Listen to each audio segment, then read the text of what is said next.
બાપુની જગ્યા ચુડા સ્વરતમાં ઉજવાતા અનેક કાર્યક્રમોને નિહાળવા માટે આ ચેનલને સબસ્ક્રાઇબ કરો અને સબસ્ક્રાઇબ કરવા માટે સબસ્ક્રાઇબ બટન પર ક્લિક કરો. સૌથી પહેલા નોટિફિકેશન માટે બેલના બટન પર ક્લિક કરો. જય રામદેવજી, જય ગિરનારી, જય ભગવતી જનની પૂજ સરસ્વતી દેવી મા વરદા. ભગવતી પૂજ સરસ્વતી દેવી મા વરદા. ભગવતી જનની પૂજ સરસ્વતી દેવી મા વરદા.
જ્યાં જોવું ત્યાં જોગ માયા એમાં કાલીને કલ્યાણી મોરે માં. જ્યાં જોવું ત્યાં જોગ માયા. તમે કેમ બોલતા નથી?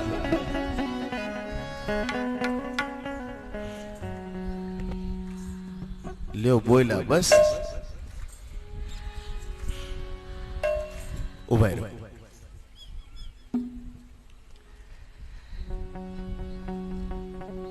કહી દઉં કે 22 તારીખે કહું? કહી દઉં લ્યો. આપણી એક કહેવત છે, બગીચામાં માળી, સાસરિયામાં સાળી, નાકમાં વાળી, ભોજનમાં થાળી અને કીર્તનમાં તાળી. એટલે માને યાદ કરો ભાવથી. તમારે જે માતાજી પૂજાતા હોય, કારણ કે ભાગવતમાં માનું પણ વર્ણન છે, માતાજીનો પણ મહિમા છે અને માતાજીની જ કથા આવી છે. એટલા માટે પ્રેમથી તમારે જે હોય, ખોડિયારો હોય, માં ચામુંડા હોય, જેને યાદ કરો એને ભાવથી આવો માનો પુકાર કરો. 1-2 મિનિટ માટે ભાવથી માતાજીનું સ્મરણ.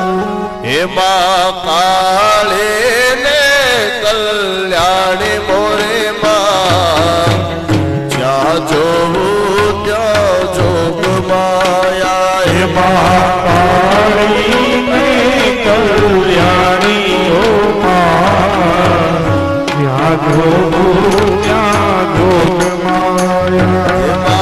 કાળે ને કલ્યાણી મોરે માં, જ્યાં જોવું ત્યાં જોગ માયા. હે માં કાળી ને કલ્યાણી મોરે માં, જ્યાં જોવું ત્યાં જોગ માયા.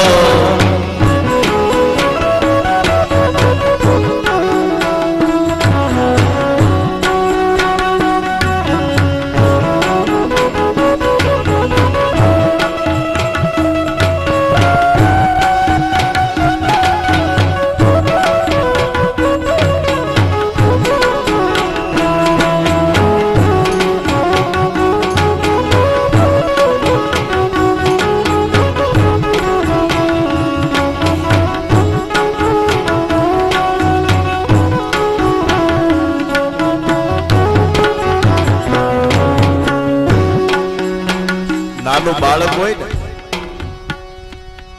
એ બાળક રમતા રમતા પછી એને પાડોશમાં કોઈ લઈ જાય ને પછી એને ડરાવે ને ખોટું ખોટું બીવરાવે, પછી બાળક કોકને ગોતતું હોય. કોને ગોતતું હોય? એની માને. જોજો એ માનો ખોળો મળી જાય ને માના ખોળામાં બેસી જાય ને પછી બાળકને ડર નહીં લાગે. શું કામ? માનો ખોળો મળી ગયો એટલે. વાલા કળિયુગમાંથી કોઈ ડરાવે ત્યારે માના ખોળામાં માથું મૂકી દેજો. દુનિયાની તાકાત તમને કોઈ ડરાવી શકે.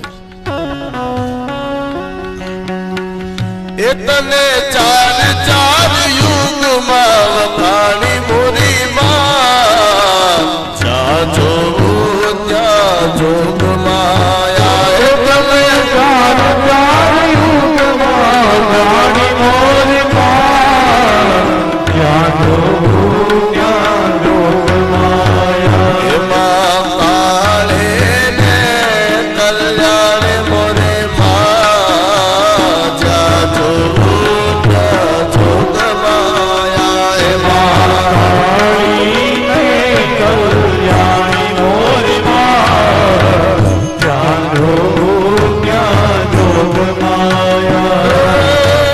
ખોડિયાર છે જોગ માયા રે માં મોડિયાની, ખોડિયાર છે જોગ માયા. ખોડિયાર છે જોગ માયા રે માં મોડિયાની, ખોડિયાર છે જોગ માયા. માડીની પાળે વાજ્યા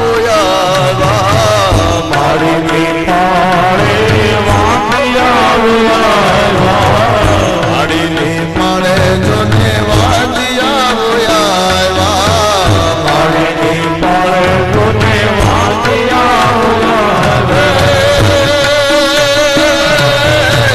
વાજ્યા ને પૂતર દેતી રે માં મોડિયાની, મોડિયાર છે જોગ માયા.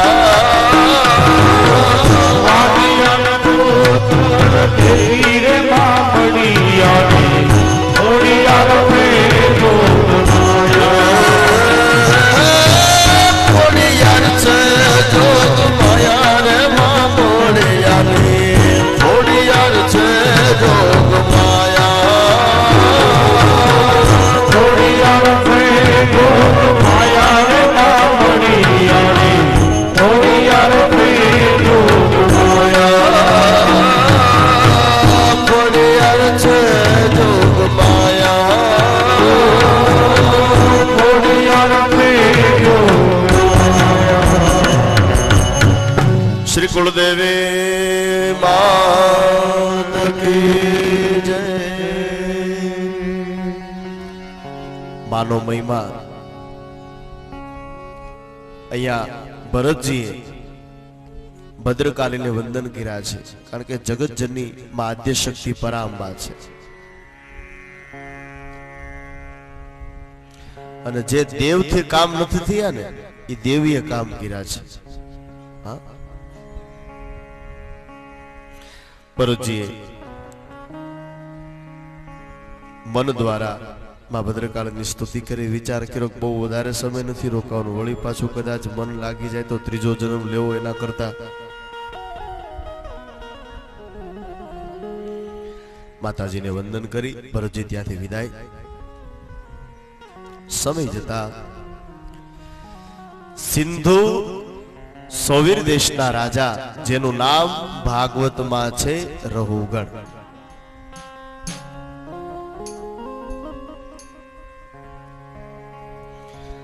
પાલખી લઈ અને કપિલ ઋષિના આશ્રમમાં જ્ઞાન લેવા માટે જાય. 4 જણાએ પાલખી ઉચકાવી છે, એમાં એક જણો કઈક જતો રહ્યો હોય. 3 જણાથી તો પાલખી કઈ ઉચકે નહીં. સૈનિકોને કહ્યું જાઓ કોઈ જંગલમાં સારો રુષ્ટ પુષ્ટ હોય એને લઈ આવો. સૈનિકો આવ્યા, ઝાડના નીચે ભરતજી બેઠા હતા, બોલવાનું તો કઈ હતું નહીં. ચાલો સાથે, ભરતજી માથું હલાવ્યું, ચાલો. રહુગણ રાજાની પાલખી ઉચકાવી. પણ ભરતજી નીચે જોઈને ચાલે છે. શું કામ? કાયિક, વાચિક અને માનસિક. કાયાથી એટલે શરીરથી, વાચિક એટલે બોલવાથી, માનસિક એટલે મનથી. આ ત્રણથી પાપ ન થઈ જાય એનું ધ્યાન રાખે છે. નીચે જોઈને ચાલે, એમાં થોડું આગળ ચાલે તો કીડી મકોડાની લાઈન જોઈ. ભરતજી વિચાર કર્યો, ગમે એમ તો મારા પ્રભુનો જીવ છે ને, કદાચ પગ દેવાઈ જશે અને મૃત્યુ પામશે તો વળી પાછું કદાચ બીજો જન્મ લેવો પડે તો. એટલે ભરતજીએ છલાંગ લગાવી. હવે ખભા ઉપર પાલખી છે, જેવો કૂદકો લગાવ્યો એટલે એ પાલખીમાં બેઠેલા રહુગણ રાજાનું માથું પેલી પાલખીની સાથે અથડાયું. પાલખીમાંથી ક્રોધના આવેશમાં અવાજ નીકળ્યો, એલા કોણ છે? આમ ચલાય, સરખું ચાલો, મારું માથું આ પાલખીની સાથે અથડાય છે. પેલા ત્રણેય જવાબ આપ્યો કે મહારાજ, અમે તો બરાબર ચાલીએ છીએ, પણ આ જંગલમાંથી જે નવો લઈ આવ્યા ને એને ચાલતા નથી આવડતું. કહ્યું, એને બરાબર વાત કરો, કેમ ચલાય, હું કોણ છું એનું સમજાવ્યા. ભરતજીને બોલવાનું તો કઈ હતું નહીં. ફરીવાર એ જ ઘટના, થોડું આગળ ચાલ્યા, નીચે જોયું કીડી મકોડીની લાઈન.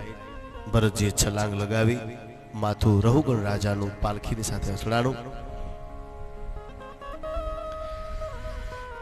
રહુગણ રાજાનો ક્રોધ વધ્યો છે. સૈનિકોને કહ્યું, એલા પાલખી નીચે ઉતારો તો. પાલખીમાંથી નીચે ઉતરીને હાથમાં ચાબુક લઈ રહુગણ રાજા આજ ભરતજીને માર મારે છે. અને કટાક્ષમાં રહુગણ રાજા બોલ્યા છે, જીવતો છો કે મરેલો? ચાલતા નથી આવડતું? મને ઓળખે છે હું કોણ છું? હું સિંધુ સોવીર દેશનો રાજા રહુગણ છું. અને તારી કાયા તો જો રુષ્ટ પુષ્ટ કાયા છે, પાલખી નથી ઉચકી શકતો. અને આ જ્યાં શબ્દ ભરતના કાનમાં પડ્યો, ભરતે વિચાર કર્યો કે હવે મૌનનો ત્યાગ કરીને હવે આને જ્ઞાનનો ઉપદેશ આપી દઉં કે હું કોણ છું. ભરત અંતે તો સંત ને ભાઈ.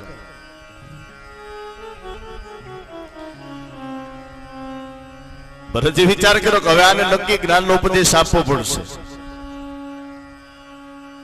અને સંત જેને માથે લઈને ભાઈ, સંત જેને ઉચકે, સંત જેને ઉપાડે ને એનું હિત થાય એવું જ કાર્ય કરે છે.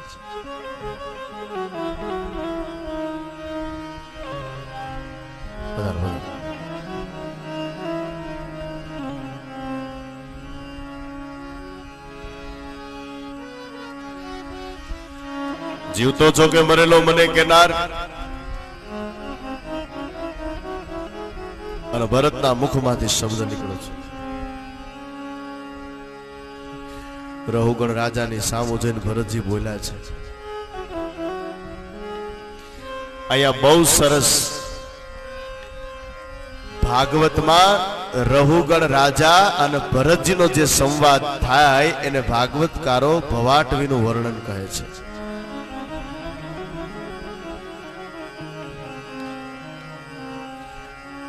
ભરતજીએ મૌનનો ત્યાગ કરી રહુગણ રાજાની સામુ જઈને પહેલામાં પહેલો જ પ્રશ્ન એટલો કર્યો કે રાજા, આપ મને એમ કહો છો જીવતો છો કે મરેલો? અને ભરત સંતના મુખમાંથી શબ્દ નીકળ્યો કે રાજા, મરેલો છો કે જીવતો છો એ મારા માટે નહીં, પણ મરેલો તો રાજા તું છો. રહુગણ રાજાએ કહ્યું, મને મરેલો કહો છો? બોલે, હા તું મરેલો છો. બોલે, કેમ? રાજા, જેનામાં જીવ ન હોય એને 4 જણાએ ઉપાડ્યો હોય. તારામાં ક્યાં જીવ છે એટલે તને 4 જણાએ ઉચકો છે.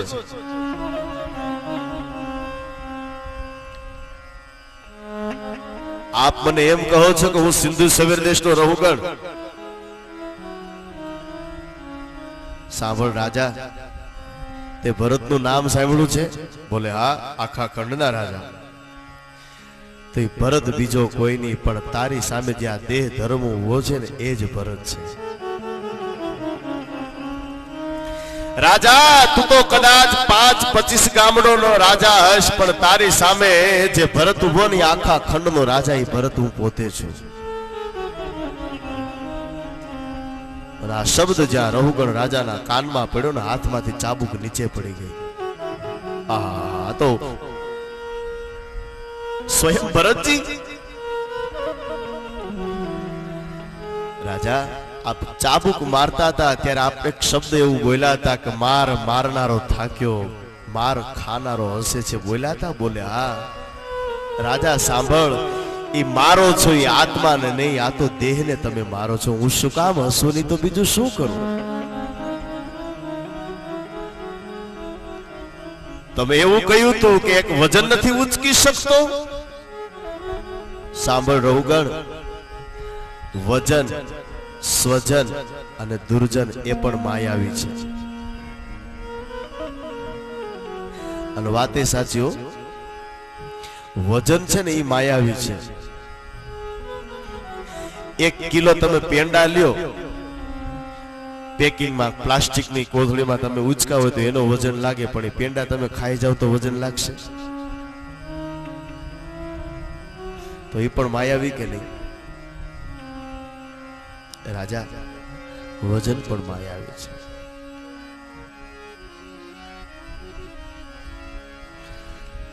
આપ કપિલ ઋષિના આશ્રમમાં જાઓ છો જ્ઞાન લેવા, અને આટલો જ આ શબ્દ રહુગણ રાજાના કાનમાં પડ્યો ને, જેમ લાકડી પડે એમ ભરતના ચરણમાં પડી ગયા છે. ગુરુદેવ મહારાજ, મને માફ કરો, મેં આપને માર માર્યો છે.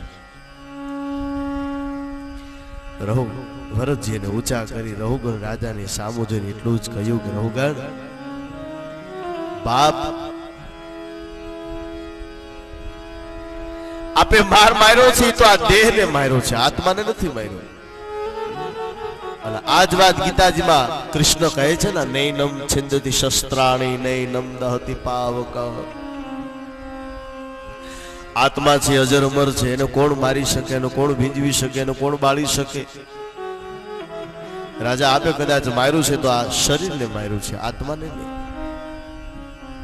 બાકી મારો તારો તો આત્મા ભાઈ એક છે.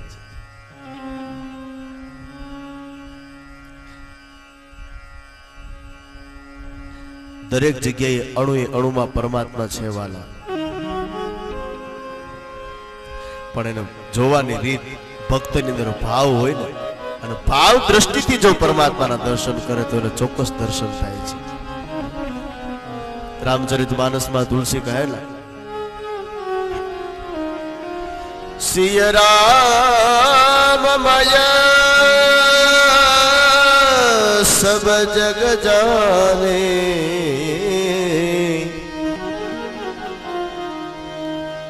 સિય રામમય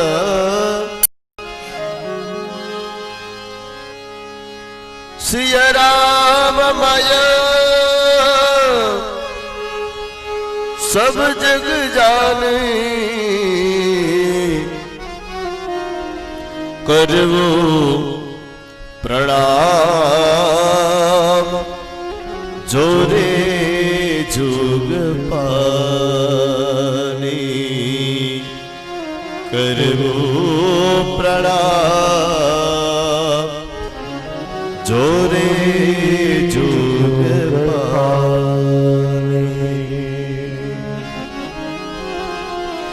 તમે કદાચ નામદેવ નામના સંતનું નામ સાંભળ્યું હશે. બહુ નાની વાત છે પણ સમજાય જાય તો આ કથા બહુ સરળ થઈ જશે સમજવામાં. એ નામદેવ ભોજન કરવા બેસે ને એટલે એનો નિયમ કે પેલા ઠાકોરજીને ભોગ લગાવે ને પછી ભોજન કરે. એવા એક દિવસ ઠાકોરજીને ભોગ લગાવવાની તૈયારી. એમાં પેલી પાણીની જારી લોટી કળશ ભરતા ભૂલાઈ ગઈ. અને જો ભારતનો સંત ઉભા થઈને પાણી ભરવા ગયા ને, આશ્રમનું બારણું ખુલ્લું, એક કૂતરો આવ્યો અને કૂતરાએ નામદેવના ભોજનના થાળમાંથી રોટલાનું બટકું લઈને દોડવા મળ્યું. એ પાણી ભરીને જ્યાં પાછા વળ્યા નામદેવ અને જોયું, અરે મારા ભોજનના થાળમાંથી રોટલાનું બટકું લઈ લીધું. અને જોજો ભારતનો સંત નામદેવે શું કર્યું ખબર? એ પાણીની જારી નીચે મૂકી અને ઘીની ટબુડી હાથમાં લીધી. જે જગ્યાએ કૂતરો જાય છે એની પાછળ અને નામદેવના આંખમાંથી આંસુડાની ધાર. ઉભા રહ્યો વિઠ્ઠલ, ઉભા રહ્યો પ્રભુ, બાપ રોટલો ચોપડા વિનાનો છે, તમારા ગળે છૂટી જશે, હું તમને પેલા ઘી ચોપડી આપું. આ સંત છે જેને કૂતરામાં રામના દર્શન થયા. મને ભાઈ પૂછ્યું મને કે સંતમાં સંસારીમાં ફેર શું? એટલે મેં આ જ વાત કરી. મેં કીધું ભાઈ ફેર આટલો જ, નામદેવ સંત છે, ઘીની ટબુડી લઈને દોડ્યા, ને આપણે પાછળ તો આપણે દોડીએ, પણ ઘીની ટબુડી લઈને નહીં, લાકડી લઈને. અને એમાં પેલા તો બધું મારવા માટેનું પ્રયત્ન કરી લે, પછી પકડાય નહીં ને કૂતરું. એટલે જોજો, એ લાકડી જમીનમાં ઠપકારતા બોલે. શું? કાંઈ વાંધો નહીં, બિચારો જીવ છે ને, લે વારે વાર. ઓમે આજ મારા બાપુજીની તિથિ છે, તિથિના નામ ઉપર આ સંસાર છે. પણ અણુ અંદર પરમાત્મા છે વાલા. એને ભાવ ભક્તિથી જો જોવામાં આવે તો ચોક્કસ પ્રભુની પ્રાપ્તિ થાય છે. રહુગણ રાજા ભરતજીના ચરણમાં પડી ભરતજી કહે છે કે રાજા સાંભળ, ગુરુદેવના આશ્રમમાં જ્ઞાન લેવા જવું હોય તો કોઈની સેવા લઈને ન જવાય. 4 જણા પાલખી ઉચકે ત્યારે તમે કપિલ ઋષિના આશ્રમમાં જ્ઞાન લેવા જાઓ. ગુરુના આશ્રમમાં જવું હોય ને તો પગપાળા જઈએ ને તો જ એ જ્ઞાનની પ્રાપ્તિ થાય છે. બહુ સરસ ત્યાં ભવાટવીનું વર્ણન શ્રી સુખદેવજી મહારાજ બતાવે છે. અને હવે પંચમ સ્કંદની અંદર અંતમાં ખગોળ ભૂગોળનું વર્ણન બતાવવામાં આવ્યું. જ્યોતિષ ચક્ર, જ્યોતિષ છે ને આખું શાસ્ત્ર છે. હવે થોડી શ્રદ્ધા લોકોને ઓછી હોય એનું કારણ એવું નથી કે જ્યોતિષ ખોટું છે. જ્યોતિષને જોનારમાં થોડોક સ્વાર્થ હોય, અથવા તો જ્યોતિષનો પ્રશ્ન કરનારમાં થોડો સ્વાર્થ હોય, એટલે કદાચ ફળ ન મળે. બાકી આખું શાસ્ત્ર છે વાલા. જેમ 12 મહિના છે, એમ 12 રાશિ છે. ક્યારેક પંચાંગ વાંચો તો ખ્યાલ આવે, કોઈ વિદ્વાનને પૂછો તો ખબર પડે. 27 નક્ષત્ર છે. યોગ, કરણ આદિ પંચાંગ, આ જ્યોતિષ. તમે વિચાર કરો, ઘણો વર્ષ વીતી જાય, હજારો વર્ષ પહેલા આપણા ઋષિઓએ આવા સરસ ધાર્મિક પુસ્તકની અંદર લખીને મૂકી દીધું કે આ સમયે ચંદ્રગ્રહણ થશે, આ સમયે સૂર્યગ્રહણ થશે. તો કહેવાનો અર્થ જ્યોતિષ છે, આખું શાસ્ત્ર છે. અને ભાગવતમાં પણ પંચમ સ્કંદમાં અંતમાં ખગોળ ભૂગોળનું વર્ણન બતાવ્યું છે, જ્યોતિષ ચક્રનો મહિમા બતાવ્યો. અને ત્યાં 5મા સ્કંદને વિરામ આપવામાં આવે છે. 6ઠ્ઠા સ્કંદની શરૂઆત કરી, પણ રિસેસનો સમય થઈ ગયો છે. જે કાંઈ રિસેસમાં આપવાનું હોય એ આપી દો, અને પછી ફરીવાર આપણે 2, 5, 10 મિનિટ માટે કથાને રૂકાવટ આપી દઈ, પછી આપણે કથામાં આગળ જોડાશું. અને કથામાં જે સંતો, જે માતાજીઓ પધાર્યા છે, એમનું પણ આપણે વ્યાસપીઠથી સ્વાગત કરી લઈએ. સૌ જય જયકાર કરો. શ્રી કૃષ્ણ કનૈયા લાલ કી જય. બોલો રામ બાપુની જય.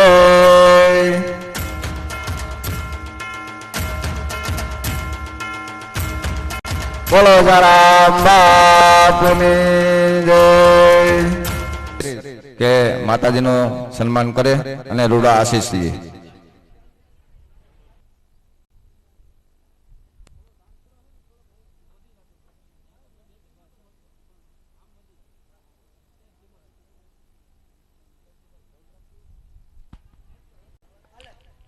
તેમજ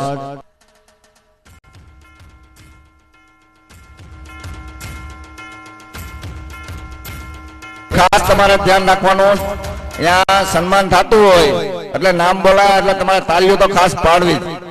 તાળીઓ પાડવામાં કાંઈ કોઈને પૈસાનો ખર્ચ એક પણ નથી, અને તાળીઓ પાડવામાં કાંઈ પણ પાપ લાગે એ મારા સિરે ચડાવી દેજો.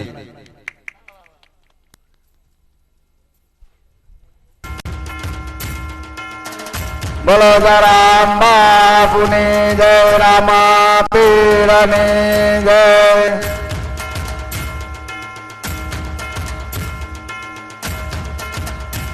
બોલો રામા પીરની જય, રામ બાપુની જય.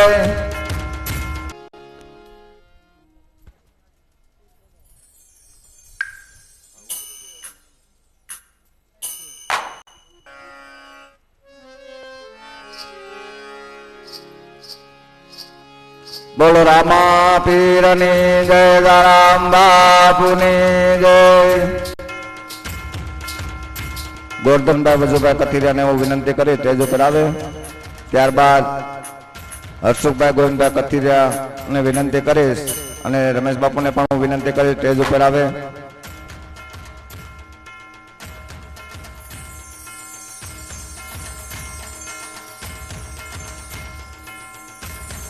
બોલો રામા પીરની જય, રામ બાપુની જય.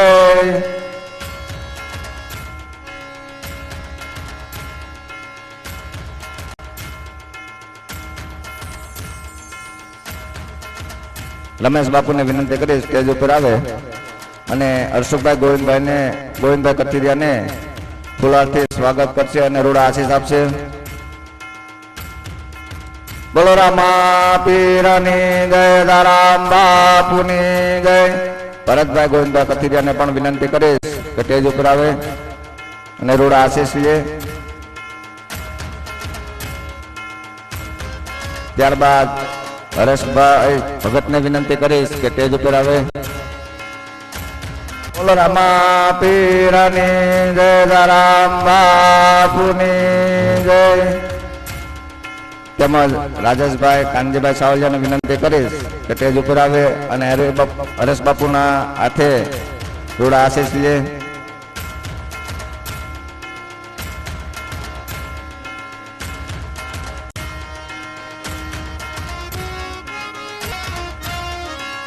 બોલો રામા પીરની જય, રામ બાપુની જય. ત્યારબાદ દિનેશ જાવ છો તમે, ઓલા ફુવારાનો પવન આવે છે ને ઉપરથી. બોલો રામા પીરની જય, રામ બાપુની જય.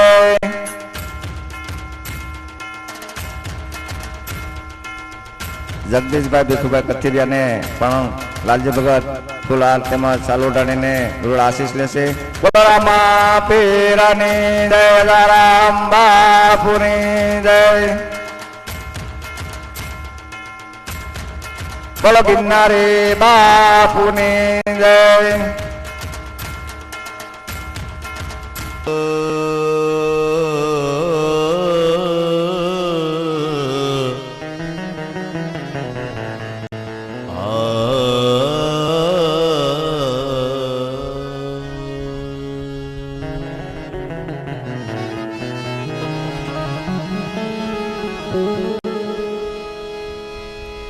यस्य स्मरणमात्रेण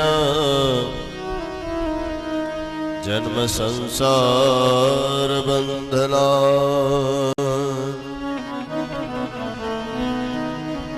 विमुच्यते नमस्तस्मै विष्णवे प्रभविष्णवे श्री द्वारकाधीश श्री भागवत महापुराण की जय। आओ बने એટલી શાંતિ રાખી અને ફરીવાર ભગવાનના લીલા ચરિત્રોની અંદર ભગવાનની કથામાં આપણું મન લગાવીએ।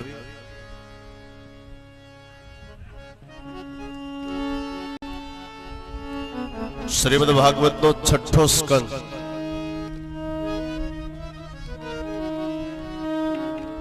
જેને પોષણ લીલા કહેવામાં આવે છે, ભગવાનનો ડાબો ઉરુ છે 6ઠો સ્કંદ.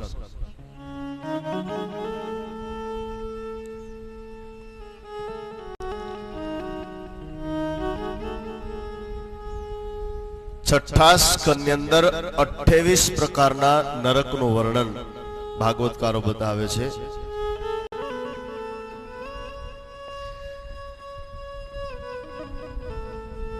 જેવું જેવું જીવ કર્મ કરે એવું એને ફળ પ્રાપ્ત થાય છે.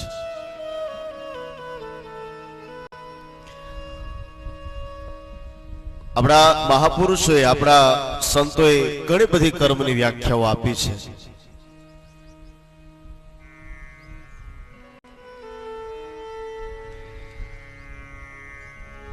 પણ આજે ટેકનિકલ યુગમાં આપણે સૌ જીવીએ છીએ. ઘણીવાર પ્રશ્ન થાય કે ભાઈ કર્મ લઈને આવે છે અને કર્મ લઈને જાય છે, ખબર કેમ પડે? પણ પડે.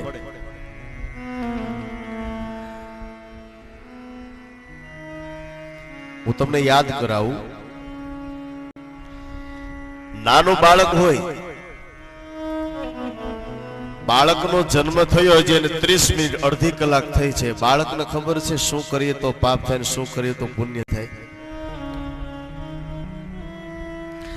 પાપ પુણ્યની વાત છોડો, એને ખબર છે કે મને જન્મ કોણે આપ્યો, મારી માં કોણ છે, મારા પિતા કોણ છે? છતાંય એ બાળકને ભારે ઇન્જેક્શન, ભારે દવાઓ કાચની પેટીમાં રાખવું પડે. શું કામ? તમારા અંતરાત્માને હાથ મૂકીને જરા પૂછો જી, બાળકને ખબર છે પાપ કોને કહેવાય, પુણ્ય કોને કહેવાય છે? છતાંય બાળકે આટલું બધું પીડાવવું પડે.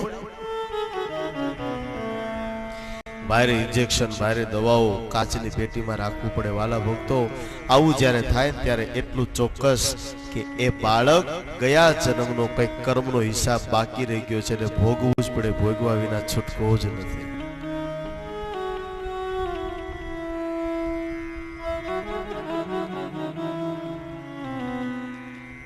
કર્મ કોઈને છોડે નહીં ભાઈ.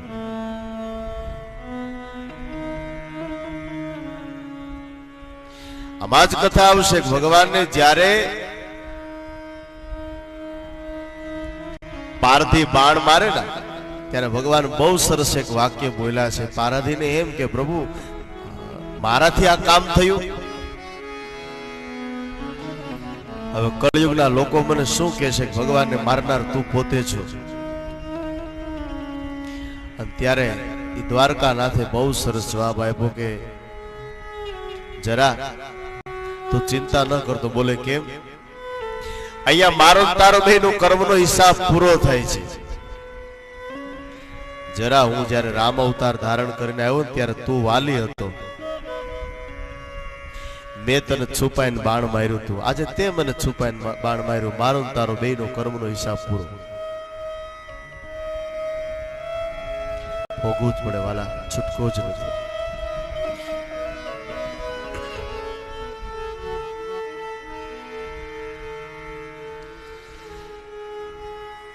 જેવું કર્મ કરીએ એવું ફળ પ્રાપ્ત થાય છે. અને કદાચ આપણે એવું પણ વિચારીએ કે શું આપણે કદાચ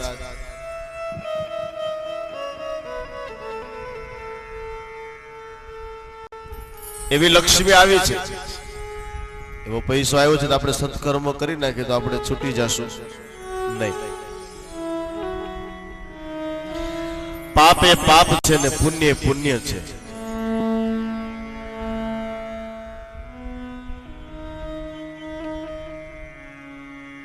જેવું પાપ કરો એવું ફળ ભોગવાનું, જેવું પુણ્ય કરો એવું ફળ ભોગવાનું. આપણે તો પટેલ બધા છીએ, આપણને ખબર જ હોય. તમે જો પેલા અનાજ ભરવાની કોઠી આવતી, હવે કોઠીમાં કે નીચે કાણું હોય, તમે છલો છલ એ કોઠી ઘઉંની ભરો, ઉપર તમે 1 તગારું બાજરો નાખો, નીચે તમે કાણું ખોલો તો પેલા શું નીકળે? ઘઉં. બહુ વાસ્તવિકતા છે, કારણ કે કોઠી તો આખી ઘઉંની જ ભરી છે, બાજરો તો છેક ઉપર છે. એમ જ્યાં સુધી પુણ્યનો દોર ચાલતો હોય ત્યાં સુધી પુણ્યરૂપી ફળની પ્રાપ્તિ થશે, પણ જેવો પુણ્યનો દોર પૂર્ણ થશે એટલે ચોક્કસ પાપનો દોર ચાલુ થવાનો અને થવાનો જ.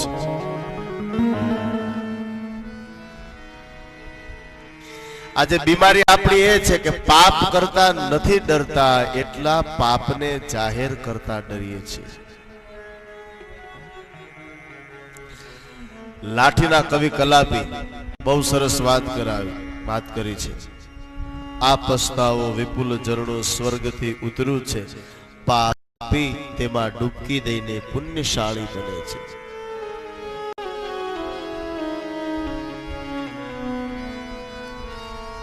હવે આમાં કઈ બહુ ઊંડાણમાં જવાની જરૂર નહીં, કારણ કે 5 વર્ષનો છોકરો હોય સમજણો એટલે ખબર જ હોય કે આ કરે તો પાપ થાય, આ કરે તો પુણ્ય થાય.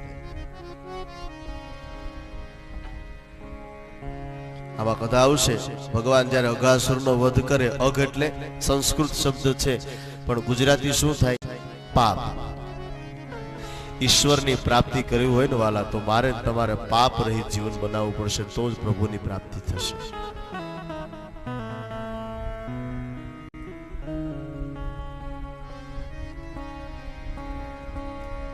કર્મ કોઈને છોડતું નથી,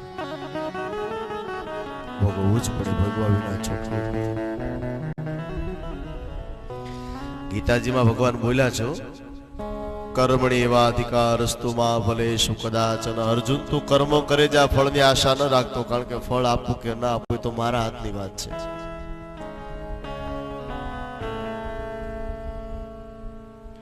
છઠ્ઠો સ્કંદ, નરકનું વર્ણન. આપણા સંતો તો વાલા વૈષ્ણવ ત્યાં સુધી કહે છે કે જેવા વ્યક્તિનું તમે ભોજન કરો ને એવો વિચાર તમને 27મા દિવસે આવે. ક્રોધીના ઘરનું તમે ભોજન કર્યું તો 27મા દિવસે ક્રોધ આવે. લોભીના ઘરનું તમે ભોજન કર્યું તો 27મા દિવસે તમને લોભનો વિચાર આવે. જેવું અન્ન એવું મન.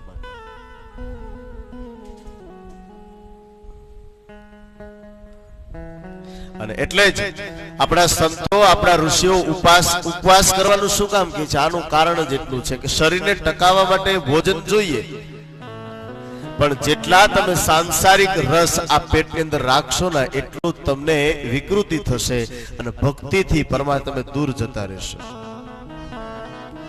સાત્વિક ભોજન, ફળનો આહાર કરો, સૂક્ષ્મ ભોજન લેવાથી આપણી સાત્વિકતા ટકી રહે અને ઈશ્વરની સાથે આપણો નાતો જોડાયેલો છે. એટલા માટે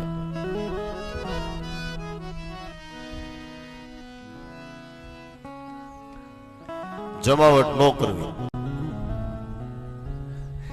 મને એક સૂત્ર બહુ સરસ ગમે, ના નોટ કરવા જેવું છે. ભોજનમાં ભૂખ ન લાગે તો વૈદ્યની પાસે જવાય.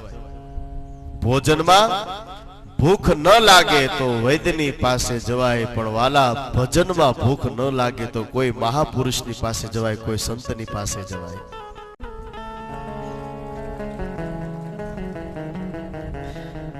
અને ક્યારે થાકી જાવ ને ક્યારે રસ્તો ન મળે ને ત્યારે સદગુરુને યાદ કરજો, ત્યારે પ્રભુને યાદ કરજો, ત્યારે રામાપીર બાપાને યાદ કરજો. વાલા,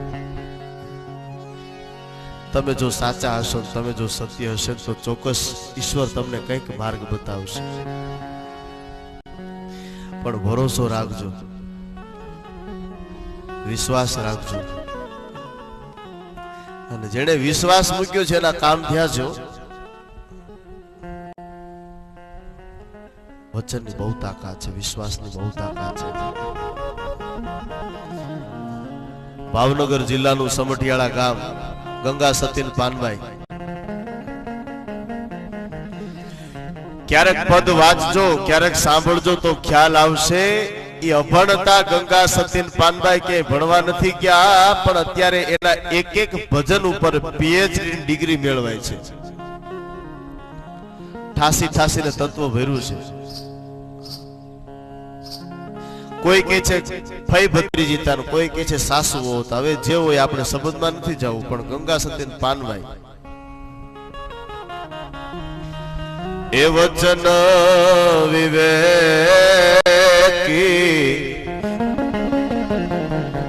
જે નર ને નારી પાનબાઈ એ બ્રહ્માદિક લાગે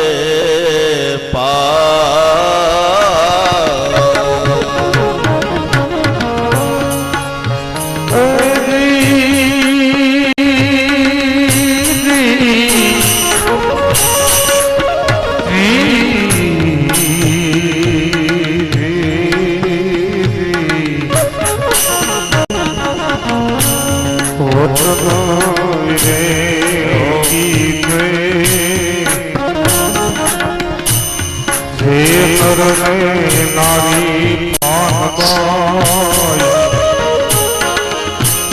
બ્રહ્માજી લાગે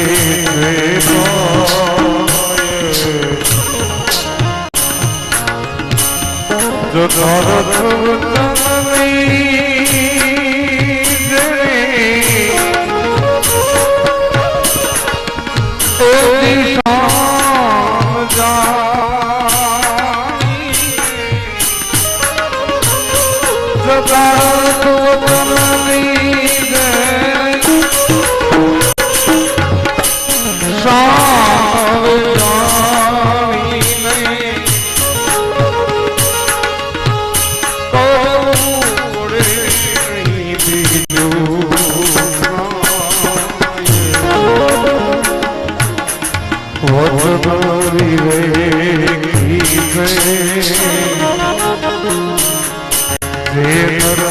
નારી પાનબાઈ બ્રહ્માજી લાગે ગંગા સતીન પાનબાઈ મારે તમને થોડીક 1 મિનિટ માટે સમજાવવું છે આ વાણીની તાકાત કેવી છે. વિજ્ઞાન ખૂબ આગળ વધ્યું, કોઈનો વિરોધ નથી, કોઈની ટીકા નથી, પણ એટલું હું ચોક્કસ કહીશ કે આજે ઓપરેશન થાય ત્યારે બધું બતાવે, આપણા આંતરડા, આપણા ફેફસા, આપણી કિડની, બધું બતાવે, પણ ડોક્ટરની તાકાત કરી કે લ્યો મારું ને તમારું ફલાણોનો આત્મા છે, જોઈ લે આત્મા. આત્મા બતાવી શકે? ડોક્ટર છે ભગવાન છો અત્યારે તો, પણ સાયન્સની બુદ્ધિ જ્યાં પૂરી થાય ત્યાંથી તો પરમાત્માની શક્તિનો આરંભ થાય છે વાલા.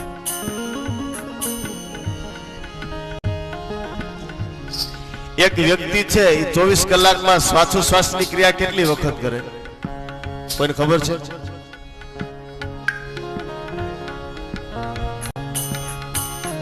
એ ગંગા સતીન પાનભાઈ ભજનમાં લખીને મૂકી દીધું, પણ કોઈ દી ખોલીને વાંચ્યું જ નહીં. સાયન્સ વિજ્ઞાને બહુ પૃથક કરીને બહુ લેબોરેટરી કર્યું, પણ અંતે એને કઈ જોવા ન મળ્યું.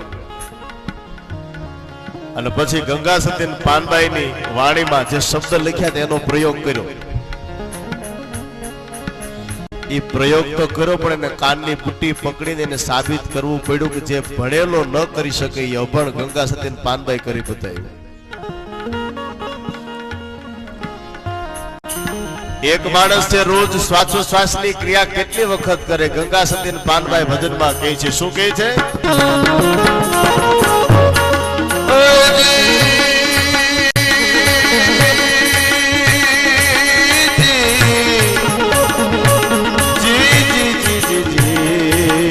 રામ રામ જોત રે જોતામાં દિવસો વયા જાશે, 21,600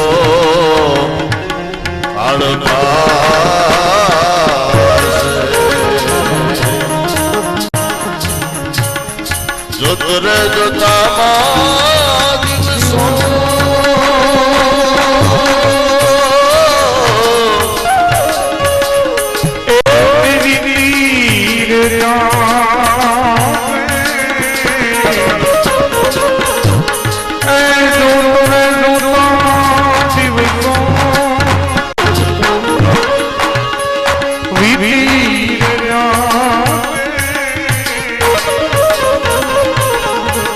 એક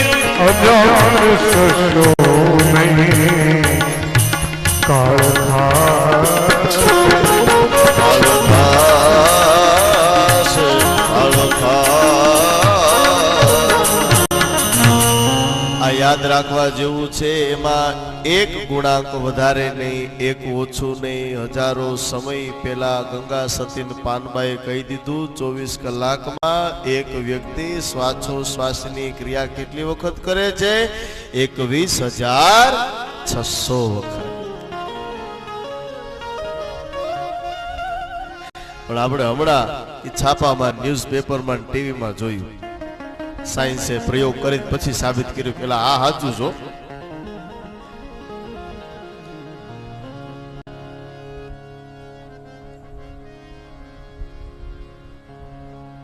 તો બાપ જેવું કર્મ કરીએ એવું ફળ પ્રાપ્ત થાય છે.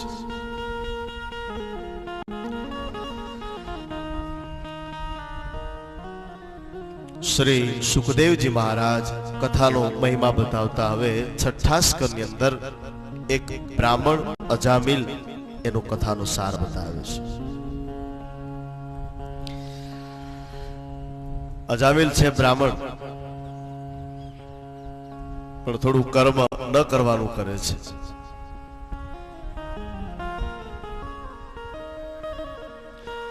અજામિલ પોતાની ઘરે નથી ને એ વખતે સંતો અજામિલના આંગણે આવ્યા છે. અજામિલના પત્ની છે ખૂબ સંસ્કારી.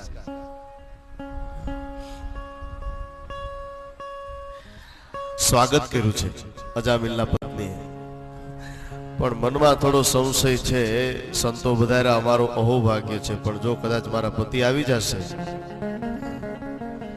તો અપમાન કરશે. તો પેલા આવેલા સંતોએ કહ્યું કે આપના ઘરે પ્રસાદ લેવો છે, જો આપની ઈચ્છા હોય તો ભોજન કરવું છે. ઘણા દિવસથી ભોજન નથી કર્યું. અજામિલના પત્ની વિચાર કર્યો કે અમારા અહોભાગ્ય, આપ બેસો, હમણાં જ હું ભોજન તૈયાર કરું, પ્રસાદ. ભોજન તો કરી લીધું, પણ પછી આવેલા સંતોએ વિચાર કર્યો આ તો બ્રાહ્મણ છે, બ્રાહ્મણનું ભોજન એમને ન કરાય, બ્રાહ્મણની ઘરે એમને ન જવાય. ભલે આપણી શક્તિ પ્રમાણે, ફૂલ નહીં તો ફૂલની પાખડી. પાછો એ પણ વિચાર આવ્યો કે અજામિલ તો પાપી છે, ને ખૂબ ન કરવાના કાર્ય કર્યા છે, ને આનું અનાજ અમારા પેટમાં પડે તો કદાચ. સંતો જતા જતા અજામિલના પત્નીને કહે છે કે બેન, બીજું તો કંઈ આપી નથી શકતા, પણ એટલું ચોક્કસ કે તમારું ભોજન કર્યું છે, અમારે બ્રાહ્મણને કંઈક આપવું જોઈએ. તો અમારી એવી ઈચ્છા છે કે આપને ત્યાં દીકરો થાય, એ દીકરાનું નામ તમે નારાયણ રાખજો. સંતો જતા રહ્યા. અજામિલને બધી વાત કરી છે. સમય જતા એને ત્યાં દીકરાનો જન્મ થયો, અને એનું નામ પણ સંતોના કહેવા પ્રમાણે નારાયણ રાખ્યું છે. જો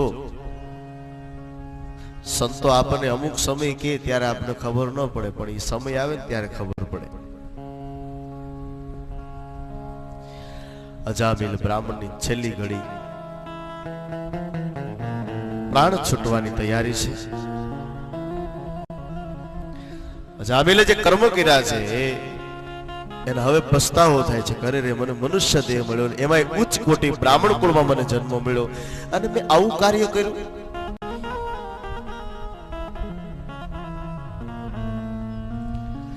પ્રાણ છૂટવાની તૈયારી, અને અજામિલના મુખમાંથી, હૃદયમાંથી શબ્દ નીકળ્યો છે, નારાયણ નારાયણ નારાયણ. દોડજે. મુખમાંથી પણ બોલાય અને હૃદયમાંથી પણ બોલાય, પણ ભગવાન રાજી શેમાં થાય? બોલે હૃદયથી.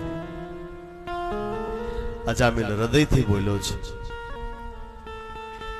ભાગવત કથામાં લખ્યું છે કે હૃદયથી પુકાર કર્યો તો એનો દીકરો નારાયણ નહીં, પણ સ્વયં સ્વર્ગનો અધિપતિ ભગવાન કાળિયો ઠાકર એ પોતાના પાર્ષદોને કહે છે કે જાઓ, આ દૂત, આ જીવને મારી પાસે લઈ આવો.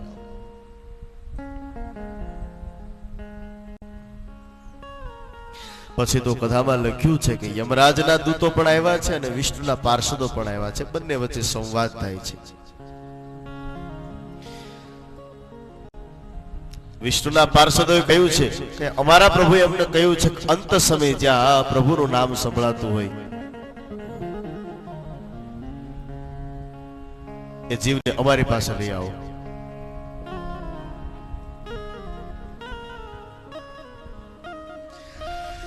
સમય જતા અજામિલ પછી તો ભગવાનનું સંકીર્તન કરે છે અને અજામિલ પણ ભગવાનના પરમધામની પ્રાપ્તિ કરે છે. અજામિલની કથાનો સાર બસ એટલો જ છે વાલા ભક્તો કે જ્યારે અંત સમય આવે ત્યારે હૃદયથી પરમાત્માનો પુકાર કરો.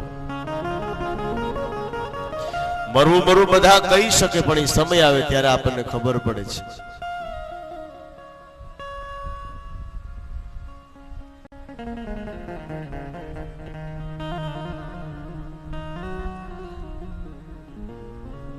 પાપ રહિત જીવન બનાવવાનું છે. 24 કલાકમાં ભગવાન માટે 1 કલાક સમય ન મળે. એક ઘડી આધી में पुनि आध तुलसी संगत साधु की कटे कोटि अपराध. આપણા સંતો તો ત્યાં સુધી કહે છે કે 24 કલાક સમય ન મળે તો કાઈ નહીં, 24 ના અડધા 12, 12 ના અડધા 6 અને 6 ના અડધા 3. 3 કલાક 3 મિનિટ 3 સેકન્ડ જો હૃદયથી ભગવાનના નામનો પુકાર થઈ જાય ને વાલા, તો પણ મારો તમારો બેડો પાર થઈ જાય.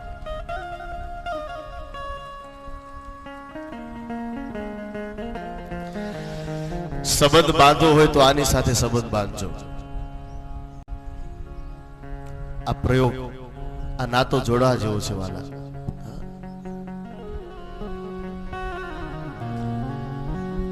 મને એક ભાઈ બહુ સરસ વાત કરી. મને કે મહારાજ, રામ અને કૃષ્ણ બે વિષ્ણુના સ્વરૂપ છે. મેં કીધું હા. મને કે તો બે માં આપણે કદાચ અલગ અલગ રૂપ જોવો હોય તો મેં કીધું ભાઈ ભગવાનના શું રૂપ હોય જે નામથી બોલાવો? મને કે એમ નહીં, એ બે માં તફાવત શું? એટલે મેં બહુ ટૂંકમાં વાત કરી. મેં કીધું ભાઈ રામ કરે એમ કરાય, કૃષ્ણ કરે એમ ન કરાય. પણ કે કેમ એમ કહો છો? મેં કીધું કનીએ 16,108 રાણીની સાથે લગ્ન કર્યા, આપણે કરાય? એકનું માંડ પૂરું થાય છે ત્યાં તાવડી 13 વાના વાગે છે. પણ રામ કરે એમ કરાય, કૃષ્ણ કરે એમ ન કહાય, કૃષ્ણ કહે એમ કરાય. કૃષ્ણ કરે એમ નથી કરવાનું, કૃષ્ણ કહે એમ કરવાનું છે. અને ભાગવતનો સાર એટલો જ છે કે ભગવાન જેને મારે છે એને ઉગારે છે, જેને તારે છે એને ઉગારે છે. ભગવાનને કોઈ વાલું નથી, કોઈ વેરી નથી. હા, ઘરમાં 5 સભ્ય હોય પણ જોજો બધાને સંબંધ જુદો જુદો હોય. કોઈને પિતાનો સંબંધ હોય, કોઈને દીકરાનો સંબંધ હોય, કોઈને માનો સંબંધ હોય, કોઈને વ્યક્તિ એક જ છે. એમ ભગવાન એક છે વાલા. જેને જે સંબંધ બાંધો એ બાંધી લેજો, ચોક્કસ પરમાત્મા મારું તમારો સ્વીકાર કરશે. અને એટલે જ બીજે ક્યાંય ગોતવા જવા નથી, આપણા હૃદયમાં જ છે. આપણા સંતો કહે છે ને, હૃદયમાં જો તપાસી લે છુપાયેલો ખજાનો છે.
જગતમાં ચાલે નાસ્તિકતા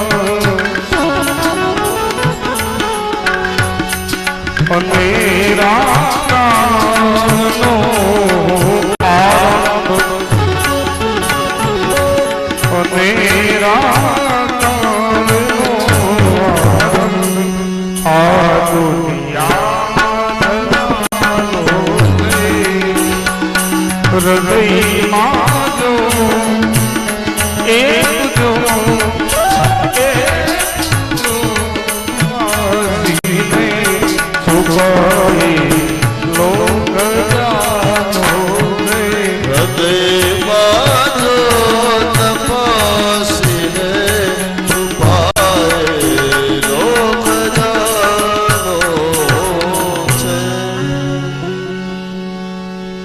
કેટલા સરસ શબ્દ છે. આવા જ છે જે છે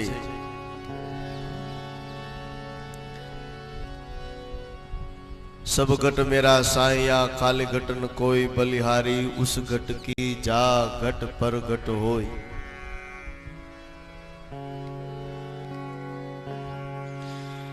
છે તો ખરા પણ જાગૃત કરવાના છે અને એના માટે તો આ કથાઓ છે, એના માટે તો સંતોના પ્રવચનો છે, એના માટે તો આ ભક્તિની વાતો છે. વાલા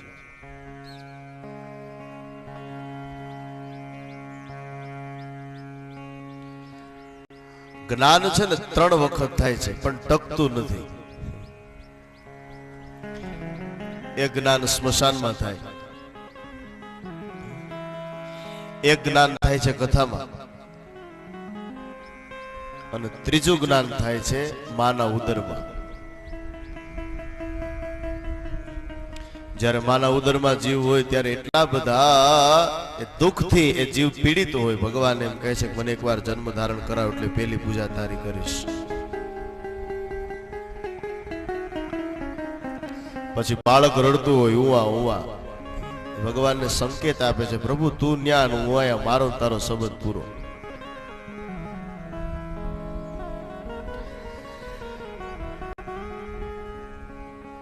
અજામિલ અંતે પરમાત્માના ધામની પ્રાપ્તિ કરે છે.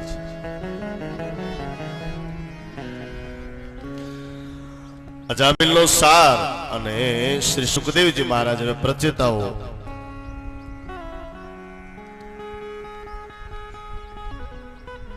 પ્રચેતાઓના પુત્ર દક્ષની કથાનો સાર બતાવ્યો છે.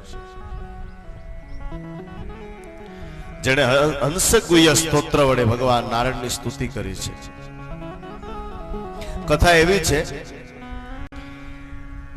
કે દક્ષે હરિયશ્વ આદિ સંતાનો ઉત્પન્ન કર્યા પણ નારદજી એને રોક્યા છે. એને સંસારમાં આગળ ન વધવા દીધા, એને ભક્તિના માર્ગમાં આગળ વધવા દીધા. પછી દક્ષને ક્રોધ આવ્યો છે, નારદજીને શ્રાપ આપ્યો છે, જાઓ તમે એક જગ્યાએ સ્થિર નહીં રહી શકો. નારદને જોજો પોતાનું કામ પૂરું થઈ જાય ને એટલે નારાયણ નારાયણ કરી અને વિદાય. એને શ્રાપ કોનો છે? દક્ષનો. ત્યારબાદ દક્ષએ હરિયશ્વ આદિ સંતાનો ઉત્પન્ન કર્યા છે.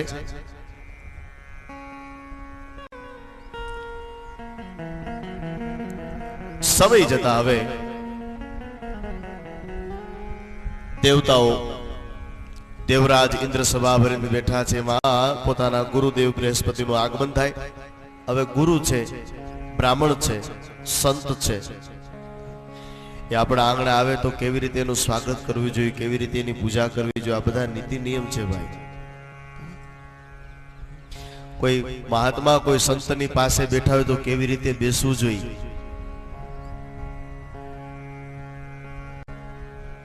આ બધું આપણે કથાઓ બતાવે છે, આપણું શાસ્ત્ર બતાવે છે. કોની સાથે કેમ વાત કરી, કેવી રીતે વાત કરાય, વિનમ્રતા હોવી જોઈએ. હવે દેવરાજ ઇન્દ્ર છે, ભલે સ્વર્ગનો અધિપતિ છે, પણ ગુરુને તો માન આપવું જોઈએ ને. બૃહસ્પતિનું આગમન થયું, સત્તાના મતથી એમને સિંહાસન ઉપર બેઠેલા છે, ગુરુને માન ન આપ્યું. બૃહસ્પતિ વિચાર કર્યો, દેવતાઓનો ગુરુ થઈને મારું અપમાન, અને એ જ વખતે બૃહસ્પતિ ગુરુએ દેવતાઓને શ્રાપ આપ્યો છે કે જા ઇન્દ્ર, તું સત્તાના મદથી ભાન ભૂલ્યો છો, માટે તને શ્રાપ આપું છું કે થોડા જ સમયમાં તું સત્તાથી રહિત થઈશ.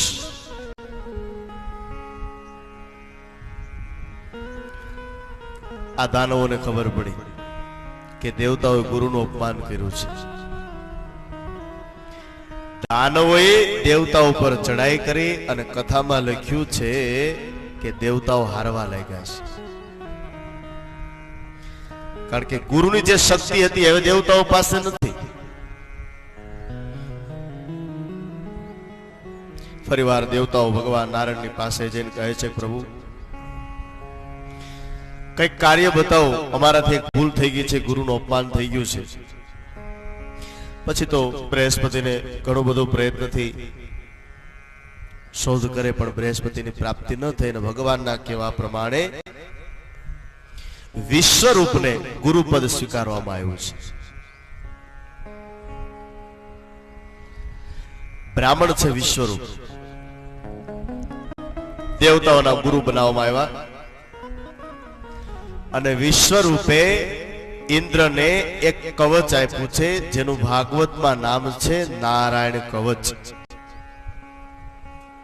રોજ નિત્ય પાઠ કરો. મેં વાત કરી કે અમુક પાઠ રોજ કરવાથી આપણા જે અનિષ્ટ તત્વ છે દૂર થાય, જેમ કે વિષ્ણુ સહસ્ત્ર, પુરુષ સૂક્ત, શ્રી સૂક્ત, નારાયણ કવચ આદિ.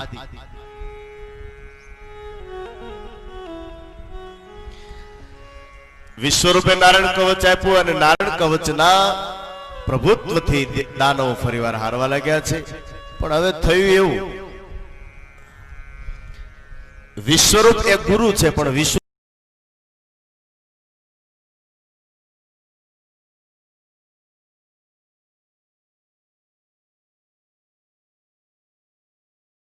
રાજારામ બાપુની જગ્યા ચુડાસવરમાં ઉજવાતા અનેક કાર્યક્રમોને નિહાળવા માટે આ ચેનલને સબસ્ક્રાઇબ કરો, અને સબસ્ક્રાઇબ કરવા માટે સબસ્ક્રાઇબ બટન પર ક્લિક કરો.